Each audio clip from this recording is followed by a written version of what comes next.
이 시간 하나님께서 우리에게 주시는 말씀은 에스더 4장 13절로 17절까지입니다. 제가 가진 구약 성경 754면에 있습니다. 에스더 4장 13절에서 17절까지의 말씀 다 찾으셨으면 제가 봉독해 드리겠습니다. 모르드게가 그를 시켜 에스더에게 회답하되 너는 왕궁에 있으니 모든 유다인 중에 홀로 목숨을 건지리라 생각하지 말라. 이때에 내가 만일 잠잠하여 말이 없으면 유다인은 다른 데로 말미암아 노임과 구원을 얻으려니와 너와 내 아버지 집은 멸망하리라. 내가 왕후의 자리를 얻은 것이 이때를 위함이 아닌지 누가 알겠느냐 하니 에스더가 모르드게에게 회답하여 이르되 당신은 가서 수산에 있는 유다인을 다 모으고 나를 위하여 금식하되 밤낮 3일을 먹지도 말고 마시지도 마소서. 나도 나의 시녀와 더불어 이렇게 금식한 후에 규례를 어기고 왕에게 나아가리니 죽으면 죽으리이다 하니라. 모르드게가 가서 에스더가 명령한 대로 다 행하니라. 아멘. 오늘 말씀을 생각하면서 한번 따라하겠습니다. 결단해야 할 때 망설이지 않고 믿음으로 결단하겠습니다. 아멘. 우리 그리스도인들은 믿음으로 구원을 받고 하나님의 뜻 가운데 산다 할지라도 이 세상에 살면서 다가오는 고통이나 또 갈등 또 여러 가지 영적 전쟁에서 완전히 자유한 것은 아니라고 합니다. 최종적으로 우리가 주님을 만날 때까지 온전한 성화의 삶을 이루기까지는 끊임없는 영적인 싸움을 계속해야 되는 것입니다. 이 영적인 싸움의 현장에서 우리는 순간순간마다 끊임없는 선택과 결단을 해야 할 때가 있는데요. 오늘 본문에서 만나는 에스더의 삶이 바로 그랬습니다. 에스더의 역사적인 배경을 보면요, 잠시 사진을 이렇게 보면은 바벨론 포로기가 이제 끝나고 이 바벨론 시대가 끝나고 바사 페르시아 시대에 이렇게 포로로 끌려갔던 에스더가 있었습니다. 페르시아 아하수에로 왕이 집권하던 시대인데요. 본문에 등장하는 이 아각 사람 하만은 에스의 후손이고 또 유다 사람 모르드게는 야곱 이스라엘의 후손인데요. 이 두 사람이 치열한 이 싸움을 전개하고 있는 현실이었습니다. 성경적으로나 역사적으로 보면은 하나님과 사탄의 싸움은 계속 지속되고 있는 것을 볼 수가 있습니다. 사탄은 하나님을 대적하듯이 가인은 아벨을 대적하고 이스마엘은 이삭을 대적하고 에서는 야곱과 대적하고 또 아말렉은 이스라엘을 대적한 것과 같이 에서의 자손 아각, 이 아각 사람은 아말렉 사람입니다. 아말렉 사람인 동시에 이게 하만과 또 야곱의 자손 모르드게와의 싸움은 숙명처럼 이루어졌습니다. 이 페르시아 아하수에르 왕은 하만을 높여서 나라의 총리 대신으로 정권을 맡긴 입장이었습니다. 그래서 모든 신하와 백성들은 하만에게 절대적인 복종과 두려움을 가졌습니다. 하지만 대궐 문지기로 있는 모르드게는 이 하만에게 절하지도 않고 존경심도 표시하지 않았습니다.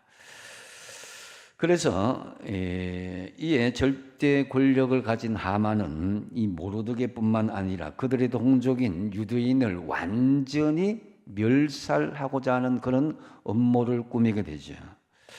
그래서 하만은 12월 13일을 D-Day로 잡아서 하루 동안에 모든 유대인들 남녀노소 또 어린아이 분열을 할 것 없이 모두 죽이고 진멸하고 재산까지도 완전히 탈취함으로써 그래서 이 유대인 이스라엘을 완전히 진멸하고자 하는 계획을 세웁니다. 그래서 당시 이 아하수에로 왕이 이 다스리던 이 도시가 이 127도라 그러죠, 그죠?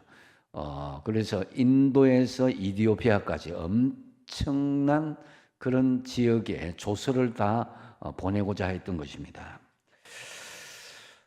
이 사실을 안 이 모르드게와 유대인들은 금식하면서 기도하게 되는데요. 아하수에로 왕으로 하여금 이 일을 멈추도록 할 수 있는 가장 접근은 바로 왕후 에스더입니다. 사실 에스더에는 이 고아였는데요. 그러나 낯선 땅의 포로로 잡혀온 사촌 오빠 모르드게 때문에 참으로 신앙의 영향도 많이 받고 아버지 같은 사촌 오빠 모르드게를 철저히 따르며 그 보호 속에 살았습니다. 감사하게도 이 에스더는 하나님의 특별한 섭리로 이 페르시아 제국의 왕후로 간택이 되었습니다. 에스더가 왕후가 된 것은 하나님이 사로잡고 있는 유대인들의 구원을 위해서 사용하시려고 하나님께서 미리 준비하신 것이다라고 할 수 있습니다. 이제 이 사촌 오빠 모르드게의 용기와 격려로 에스더는 아하수로에로 왕께 나갈 때에 죽으면 죽으리라 라는 사생결단으로 나가서 동족 유대인들을 다 구출할 수가 있었습니다. 이러한 일들은 우리에게도 가끔씩 있습니다. 살아가면서 또 홍해 앞에서 모세가 하나님 앞에 결단하던 그 모습을 통해서도 우리가 볼 수가 있는데요. 우리가 결단할 때 결단해야 우리의 모든 문제와 어려움들, 고난들을 헤쳐나갈 수가 있는데 머뭇거리면은 우리의 삶도 우리의 신앙도 정말 주저앉을 수밖에 없는, 실패할 수밖에 없는 상황이 올 수 있다라는 거죠. 홍해 앞에서 하나님 앞에 간절히 부르짖었을 때에 이렇게 출애굽기 14장 13절 14절에 모세가 백성에게 이야기합니다. 너는 두려워하지 말고 가만히 서서 여호와께서 오늘 너희를 위하여 행하시는 구원을 보라. 너희가 오늘 본 애굽 사람을 영원히 보지 아니하리라. 여호와께서 너희를 위하여 싸우시리니 너희는 가만히 있을지이다. 하나님을 선택할 때 하나님이 역사하시는 것입니다. 믿음을 선택할 때 믿음이 역사하는 거예요. 그런데 우리가 결단해야 될 때 주저하고 하나님과 믿음을 저버린다면은 우리의 삶의 현실은 오히려 퇴보할 수밖에 없게 될 것입니다. 여러분, 어떤 어려움 속에서도 하나님을 신뢰하고 결단해야 할 때 과감하게 믿음으로 결단하시는 저와 여러분 되시기 바랍니다. 우리의 믿음은 결단할 때 결단해야 믿음이 후퇴하지 않고 건강한 변화를 이뤄갈 수 있습니다. 그렇다면은 오늘 본문을 통해서 주시는 결단해야 할 때 결단하기 위한 우리의 믿음의 태도가 어떻게 될 것인가를 살펴보겠습니다. 먼저 첫 번째로 결단해야 할 때를 분별할 수 있어야 됩니다. 14절 하반절에 보면은 내가 황후의 자리를 얻은 것이 이 때를 위함이 아닌지 누가 알겠느냐 그랬습니다. 사촌 오빠 모르드게가 에스더에게 이 때를 위함인지 어떻게 알겠느냐, 영적인 분별을 하라 이 말씀인 거죠. 인간의 눈으로 볼 때는 하나님의 때는 때로는 불확실하고 완벽하게 보이지 않을 수도 있지만은 영적인 해안이 열리게 되면은 하나님의 때를 분별할 수가 있습니다. 우리가 맞닥뜨린 결단의 순간에는 하나님의 뜻이 숨겨져 있을 때가 많이 있습니다. 근데 전도서 3장 1절 말씀에 범사의 기한이 있고 천하만사가 다 때가 있다고 그랬습니다. 지금 우리가 지내고 있는 때는 우연이 아닌 때입니다. 내가 지금 이 시대에 울산 호계교회 출석하고 있고 내가 다니고 있는 이 직장에 다니고 있고 이 가정을 꾸려나가고 있는 것은 우연이 아니라는 것입니다. 하나님의 뜻을 이루기 위해서 하나님이 우리에게 사명을 주실 때 우리는 과감하게 결단할 수 있어야 되는데요. 이 결단을 할 때 참 잘 영적인 분별을 하기 위해서 먼저 필수적으로 점검해야 될 것이 중요한 사항이 있습니다. 그것은 바로 우리 자신의 정체성을 확인하는 것입니다. 내가 황후의 자리를 얻은 것이 이때를 위함이 아닌지 누가 알겠느냐. 오빠 모르드게는 에스더가 예뻐서도 아니요 에스더가 황후의 자격이 있어도 아닌 하나님께서 미리 이스라엘 백성들을 구원하기 위해서 에스더를 바사 제국의 황후로 세웠다는 것을 강조한 것을 볼 수가 있습니다. 여기서 에스더가 정말 자기가 잘나서 황후가 되었다고 생각하는 것과 하나님의 부르심으로 쓰임받는다는 이 소명의식을 가지고 황후가 되었다는 이 생각과는 엄청난 차이가 있는 것이죠. 자기가 잘나서 하나님의 일을 하는 사람은 성령의 은혜로 하기보다는 감사가 없고 불평하고 또 절대 굳은 일을 하지 않으려고 하고 위험을 무릅쓰고 남들이 주지 않는 일들은 하지 않으려고 합니다. 항상 자기를 나타내고 자기 공로와 의를 드러내고자 하는 것이죠. 반면에 하나님의 부름을 받은 소명의식을 가진 사람은 항상 성령님의 감동과 이끄심 가운데 일하면서 감사와 기쁨으로 나아가는 것입니다. 자원하는 것이죠. 그래서 희생적이고 헌신적이고 열매가 많이 맺히고 그것으로 자기의 영광이 아닌 하나님께만 영광을 올려드리는 것입니다. 에스더는 자기가 왕후가 된 것이 하나님이 부르셔서 자신을 사용했다는 소명의식이 있었기 때문에 에스더는 결정적인 순간에 결단할 수 있게 된 것입니다. 여러분의 자신 이 자리에 부른 것은 하나님께서 불렀다는 소명의식, 이것이 분명히 있길 바랍니다. 한번 따라하겠습니다. 내게 이런 재능 주신 것은 이때를 위함이라. 다시 한번 따라하겠습니다. 내게 이런 직분을 주신 것은 이때를 위함이라. 한 번 더 하겠습니다. 내게 건강과 물질을 주신 것은 이때를 위함이라. 이런 소명의식을 가지고 결단할 수 있기를 바랍니다. 그래서 14절 상반절에 보면은 이때에 내가 만일 잠잠하여 아무런 반응이 말이 없으면은 유다인은 다른 데로 말미암아 노임과 구원을 얻으려와 너와 내 아버지 집은 멸망한다 그랬습니다. 이 말씀은 잠잠하지 말라는 거예요. 하나님의 콜링에, 하나님의 부르심에. 너는 유대인이다. 너는 택함 받은 그리스도인이라는 거죠. 요즘 말로 하면 네가 하지 않으면 다른 사람을 사용하시고 너와 네 가족은 멸망한다. 지금 결단하라는 것입니다. 하나님은 에스더가 아니래도 얼마든지 이스라엘 백성들 중에서 구원할 수 있는 택한 사람을 끄집어내서 사용할 수 있습니다. 하나님은 내가 아니더라도 하나님이 일을 감당할 수 있는 사람을 얼마든지 세울 수 있을 것입니다. 내가 노라고 하면은, 하나님의 부르심에 내가 거부하게 되면은, 하나님이 지금 나에게 일을 주셨다는 그런 성령의 감동을 받았다면은 지금 미루지 마시고 지금 순종하는 게 중요한 거예요. 내가 만일 순종하지 않는다면 하나님께서는 또 다른 사람을 불러서라도 기어이 하나님의 역사를 이루실 것입니다. 지금 여러분을 가정과 일터, 이웃과 교회 자리에 하나님께서 세워주신 것은 하나님께서 부르신 그런 사명과 소명이 있기 때문인 것이에요. 우연이 아니라 다 하나님께서 계획하심이 있기 때문에 지금 여러분들이 이 자리에 있음을 믿으시기 바랍니다. 지금 사명의 자리를 주셨을 때에 순종하시고 감당할 수 있는 믿음의 결단이 있어야 될 것입니다. 혹 나는 아무것도 재능이 없고 감당할 능력이 없다 이 생각하시면은 오늘 주보 간지에 교회 봉사 신청서에 여러분에게 합당한 일들을 그냥 감당할 수 있도록 한번 적어 보십시오.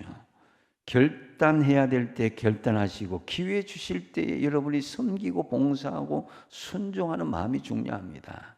잘하고 못하고는 신앙 안에서는 중요한 게 아닙니다. 하나님 앞에서 순수한 그런 믿음의 결단이 있을 때에 하나님의 역사는 일어나는 것입니다. 그래서 여호수아는 임종 직전에 이스라엘 백성들에게 머뭇머뭇거리는 이스라엘 백성들에게 이렇게 촉구합니다. 여호수아서 24장 15절 말씀인데요. 같이 한번 읽어보겠습니다. 시작. 만일 여호와를 섬기는 것이 너희에게 좋지 않게 보이거든 너희 조상들이 강 저쪽에서 섬기던 신들이든지 또는 너희가 거주하는 땅에 있는 아모리 족속의 신들이든지 너희가 섬길 자를 오늘 택하라. 오직 나와 내 집은 여호와를 섬기겠노라. 아멘. 이스라엘 백성들이 머뭇머뭇하는 거예요. 하나님을 택하면서도 가나안에 있는 신들을 섬기고 그들의 쾌락과 그들의 욕구를 쫓아가는 것입니다. 그래서 그 중간지대에 머뭇거리지 말고 하나님을 택하든지 아니면 가나안의 신들을 택하라는 거예요. 여러분의 오늘 바로 이 순간 내 앞에 놓여있는 여러분의 사명과 일들이 있습니다. 꼭 교회 일이 아닐 수도 있습니다. 여러분 세상 속에서도 하나님이 주신 사명들이 있습니다. 그 일을 위해서 내가 존재하고 있다는 거예요. 하나님 준비하셨다는 거죠. 혹여 이렇게 생각하지 마십시오. 지금 하지 않더라도 언젠가는 내게 기회가 오겠지. 다음에 더 잘하면 되지 뭐. 이번에 그냥 넘기고 다음에 기회가 찾아오면 그때 잘하면 되지 뭐. 이렇게 생각할 수도 있습니다. 그런데 이 사탄의 간교한 속임수에 속지 마십시오. 우리에게 사명을 다하는 것은요, 내일은 내일이 아닙니다. 오늘 지금이어야 됩니다. 그래서 지혜로운 자는 언제나 지금 하나님의 뜻과 능력을 찾고 지금 그 뜻을 이루어가는 사람인 거예요. 여러분들이 꼭 사명이 아니라도 신년도에 내가 하나님 앞에 성경을 어떻게 읽고 또 말씀을 어떻게 살아가고 또 여러분의 삶들 가운데 내가 어떤 섬김과 어떤 여러분 믿음의 결단이 있다면요, 결심만으로 부족합니다. 결단할 수 있어야 되는 거예요. 그래서 우리는 이 땅에 태어난 사람들 아무도 사명을 받지 못한 사람은 없습니다. 다만 그 사명을 발견하지 못했을 뿐이고 알더라도 그지 하지 않을 뿐입니다. 여러분, 하나님이 이 일을 내게 맡기셨다. 나는 이 일을 꼭 해야 된다. 지금 하지 않으면 안 된다는 그런 소명의식과 영적인 분별력을 가지고 지금 결단할 수 있을 때 결단할 수 있는 여러분의 믿음이 되시기 바랍니다. 두 번째로, 결단해야 할 때 결단하기 위한 믿음의 태도는 공동체 안에서 결단을 서로 공유할 수 있어야 된다는 거죠. 13절 말씀에 모르드게가 그를 시켜 에스더에게 화답하되 너는 왕궁에 있으니 모든 유다인 중에 홀로 목숨을 건지리라고 생각하지 말라 그랬습니다. 왕후 에스더는 같은 동족 유대인과는 달리 왕궁에 있었기 때문에 안전하게 지낼 수 있었는데 너만 홀로 목숨을 건진다고 생각하지 말라는 거예요. 이 말의 이면에는 유대인들과 같은 공동체 의식을 가지고 같이 동참하라는 것입니다. 사람은 자신이 속한 공동체와 분리해서는 결코 존재할 수 없습니다. 작게는 가족 공동체, 또 일터 공동체, 또 교회 공동체, 국가 공동체가 있습니다. 그래서 어떤 사람은 다른 사람은 못 살아도 나만 잘 살면 되지 뭐 이런 생각해서는 안 된다는 거죠. 다른 사람이 불편하거나 손해보더라도 나만 괜찮고 나만 편하면 된다. 뭐 다른 사람은 다 망해도 나만 구원받으면 된다. 이런 생각으로 우리가 믿음 생활해서는 안 된다는 거죠. 이스라엘은 운명 공동체입니다. 교회도 마찬가지로 운명 공동체입니다.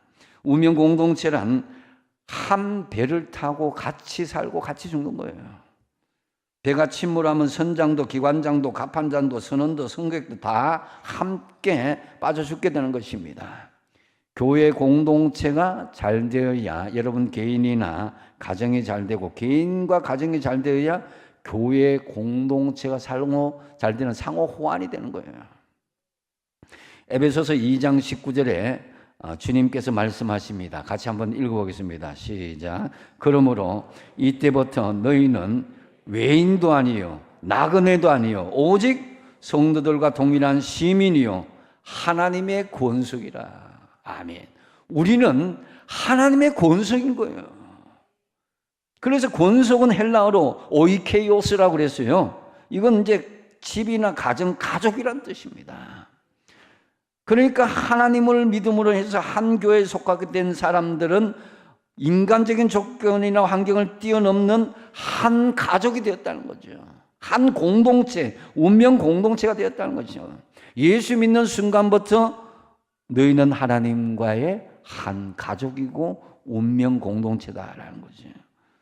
예수 믿는 성도는 여러분 결단할 때에 한 가족 공동체라는 마음으로 같이 아픔과 기쁨을 기도 제목과 함께 공유하며 나눌 수 있어야 되는 것입니다.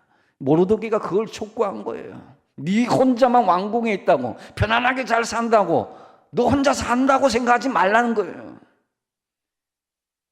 가족이라는 울타리가 있으니까 여러분 얼마나 좋습니까? 이 가족 울타리 안에서는 남이라는 관계 속에서는 절대 찾아볼 수 없는 따뜻함과 사랑과 용기와 칭찬과 협력과 또 세워주는 이런 거 필요합니다. 있죠. 그래서 바로 모르드게와 에스더는 유대인이라는 한 공동체 안에서의 믿음으로 결단하고 기도함으로 같이 공유한 사람이란 거죠. 에스더는 왕이 부르지 않으면은 왕비라 할지라도 왕 앞에 나가면은 왕이 이렇게 호를 내밀어야 돼. 지팡이를 내밀어야 왕비가 나아갈 수 있는데 그런 호를 내밀지 않은데 나갔다가는 목숨을 잃을 수도 있는 상황인데도 불구하고 자기 민족이야 망하든 말든 나는 이거 어쩔 수 없이 왕이 지팡이를 내밀지 않았기 때문에 나는 나갈 수가 없다. 이 핑계할 수도 있어요. 하지만 에스더는 모른 채 하고 앉아 있을 수가 없어서 그래서 자기 한 목숨 버려서 민족을 구할 수 있다면 죽음까지도 각오하겠다는 마음으로 왕 앞에 가기로 결단했던 것입니다. 그런데 오늘날 이런 어떤 공동체 의식을 가지고 지체 의식을 가진 사람이 참 필요합니다. 자신만을 생각하지 않고 공동체 안에서 같이 어려운 일을 공유하고 같이 기도를 공유하고 더불어 함께 이겨내는 이 공동체 의식이 참 필요합니다. 더군다나 교회 공동체는 죄 없고 완벽한 사람들이 모이는 공동체가 아니고 서로 치유해주고 회복해줘야 되는 그런 공동체, 아픔이 많은 공동체이기 때문에 같이 어려움을 공유하고 이겨낼 수 있도록 기도로 마음으로 공유하기로 결단할 수 있는 그런 마음이 있길 바랍니다. 그래서 여러분들이 다른 사람의 기도 제목을 많이 공유할 수 있어야 돼요. 우리 모두는 환자고 죄인입니다. 그렇기 때문에 서로를 위해서 서로를 먼저 기도하고 서로 치유해 줄 수 있어야 됩니다. 서로의 아픔을 서로 공유하면서 치료해 가는 것이 바로 참된 교회 공동체인 것이죠. 교회는 천국이라기보다는요, 병원이고 또 치료받는 훈련장입니다. 그래서 성도가 어쩌면 저럴 수가 있냐? 충분히 그럴 수가 있습니다. 완전한 사람도 아니고 천국도 아니기 때문에. 그래서 여러분 모두가 어려운 사람이고 불안전한 상황에 있기 때문에 서로 아픔을 위로하고 또 기쁨도 같이 공유하고 기도도 같이 공유하는 이 결단이 있을 때에 건강한 믿음 공동체는 세워지는 거예요. 15절, 16절 상반절에 그래서 에스더가 결단하죠. 같이 한번 읽어보겠습니다. 시작. 에스더가 모르드게에게 화답하여 이르되 당신은 가서 수산에 있는 유다인을 다 모으고 나를 위하여 금식하되 밤낮 3일을 먹지도 말고 마시지도 마소서. 아멘. 에스더는 3일 동안 자기가 금식하겠지만 나 혼자만 외롭게 그러면 금식하지 않도록 해달라. 수산성에 있는 모든 유대인들이 3일 동안 먹지도 않고 마시지도 않고 하나님 앞에 금식하면서 같이 기도로 공유의 것을 요청하고 있는 것입니다. 이거 필요합니다. 우리가 어려울 때에 힘들 때에 기도로 공유하고 같이 아픔을 나누는 것. 지금은 이 카톡과 문자가 공유되는 시기이고 또 중보 기도 제목도 서로 공유할 수 있는 그런 시대에 살고 있습니다.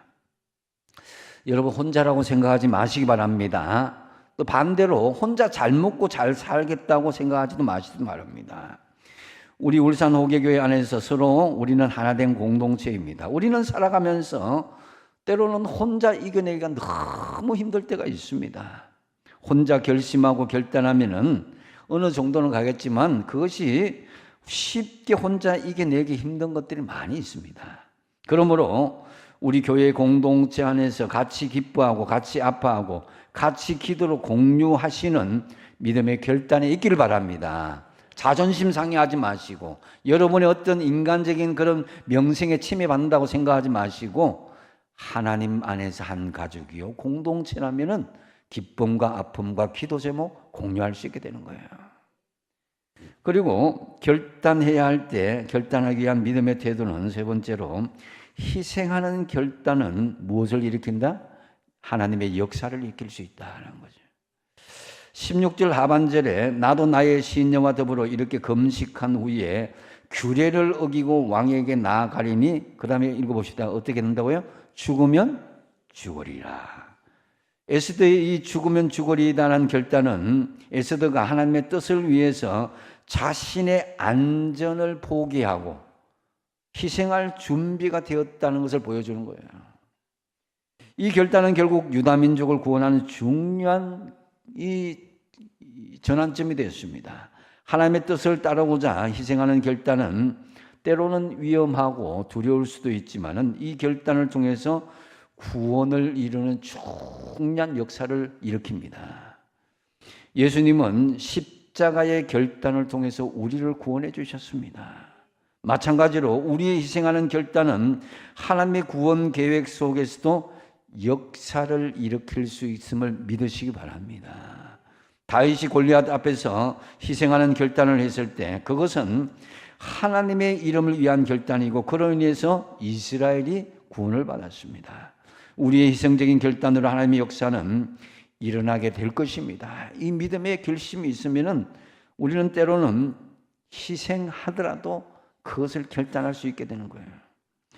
왕의 규례를 어겼다는 죄목으로 자신이 희생되는 일이 있더라도 왕에게 나아가 담대하게 말하겠다는 이 에스더의 결단, 이 결단을 하면서 중요한 조건이 뭡니까? 나도 금식하겠지만 유대인들도 3일 동안 같이 금식하면서 희생하는 결단을 동참해야 되는 거죠. 그저 응원해 주는 건 부족합니다. 하나님 앞에 역사를 일으키기 위해서는 우리의 희생이 필요합니다. 그래서 마태복음 18장 19절 20절 말씀 같이 한번 읽어보겠습니다. 시작.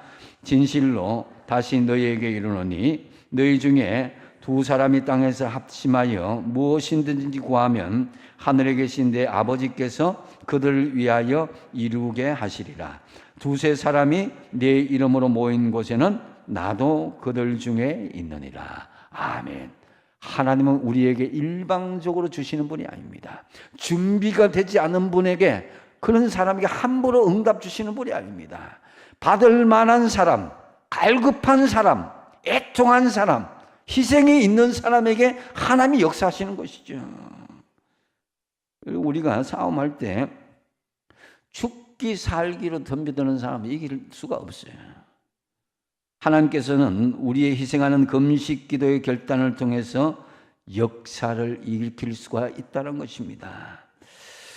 여러분, 큰 문제를 앞두고 우리가 그 응답과 기적을 원하는 사람은 우선은 각오를 하셔야 됩니다. 자기 희생을 먼저 각오하셔야 됩니다. 에스더는 죽으면 죽으리라는 희생하는 결단으로 왕 앞에 나아가는 그런 모험을 감행하죠. 마찬가지로 에스더는 금식하면서 자기의 목숨을 걸고 나갔던 것 같이 모든 백성들도 마찬가지로 희생하는 결단을 통해서 합심하여 금식하는 그런 희생의 기도를 하였습니다. 그래서 여러분, 우리의 큰 사명에는요, 모험이 따릅니다. 때로는 여러분의 큰 기도 응답을 앞두면은 하나님 앞에 사생 결단하는 금식 기도도 필요한 것입니다. 에레미야서 33장 2절 3절 같이 한번 읽어보겠습니다. 시작. 이 일을 행하는 여호와, 그것을 만들어 성취하시는 여호와, 그의 이름을 여호와라 하는 이가 이와 같이 이르시도다. 너는 내게 부르짖으라. 내가 내게 응답하겠고 내가 알지 못하는 크고 은밀한 일을 내게 보이리라. 아멘. 이 일을 행하시고 성취하시고 이루시는 하나님께 부르짖으시기 바랍니다.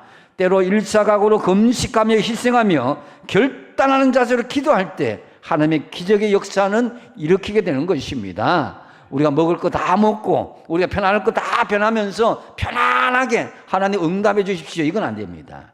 큰 문제 앞에, 어려운 문제 앞에 때로는 우리가 희생하고 결단하는 믿음의 자세가 필요한 것입니다. 에스더가 죽기를 결단함으로 인해서 에스더는 그 이름의 뜻과 같이 역사에 빛나는 별이 되었습니다. 동족을 살리고 그 이름에 성경에 기록되는 하늘의 별같이 빛나는 믿음의 사람이 되었던 것입니다. 살고자 하는 자는 죽을 것이고 죽기를 각오하는 자는 살게 될 것입니다. 죽으면 죽으리라는 각오로 희생하는 이 금식기도 후에 왕 앞에 나아가자 하나님의 역사는 기적적으로 이루어지게 된 것입니다. 슬픔이 변하여서 기쁨이 되고 단식이 변하여 찬송이 되었습니다. 모르드게와 유대인 학살을 계획했던 하만의 계획은 무산되고 하만과 그의 가족은 오히려 죽임을 당하게 되었던 것입니다. 수산성에는 기쁨의 잔치가 벌어졌고 유대인들은 이 위기 앞에서 건져주신 하나님께 감사하며 지금도 부림절 절기를 지키고 있습니다. 이것을 기념하여서 희생하는 결단으로 하나님의 역사를 일으키는 주역들이 되시기 바랍니다. 말씀을 정리합니다. 주님께서 올해 2024년 이 한 해를 주셨는데 이제 한 달 남짓 남았습니다. 올해 계획대로 성취된 것은 감사하면서도 그렇지 못한 것은 다시 새롭게 결단하는 그 믿음의 결단이 필요합니다. 뭐 어제 안 됐듯이 올해가 안 됐듯이 내년도 어쩔 수 없지 이게 아닙니다. 오늘 에스더가 한치의 망설임도 없이 결단했던 믿음을 기억하시고 여러분들도 에스더처럼 결단하시기 바랍니다. 결단해야 할 때 결단하기 위한 믿음의 태도가 뭡니까? 먼저 결단해야 할 때를 분별하는 것입니다. 더 이상 결단을 미루지 마시고 주신 자리, 그 자리에서 소명의식과 분별력을 가지고 지금 결단할 수 있길 바랍니다. 두 번째 뭐예요? 공동체 안에서 결단을 공유할 수 있어야 된다. 나 혼자 할 수도 있지만은 공동체 안에서 더 힘을 낼 수가 있습니다. 공동체 안에서 같이 기뻐하고 같이 아파하고 같이 기도로 공유하기로 결단하십시오. 세 번째 뭡니까? 희생하는 결단은 하나님의 역사를 일으킨다는 거죠. 죽으면 죽으리라는 각오로 희생하는 결단으로 나아가면은 하나님의 역사는 여러분을 통해서 분명히 일어나게 될 것입니다. 에스더와 같이 이 결단해야 할 때 한치의 망설임도 없이 결단하심으로 하나님의 큰 역사를 일으키는 믿음의 주역들이 다 되시기를 축복드립니다. 기도하겠습니다.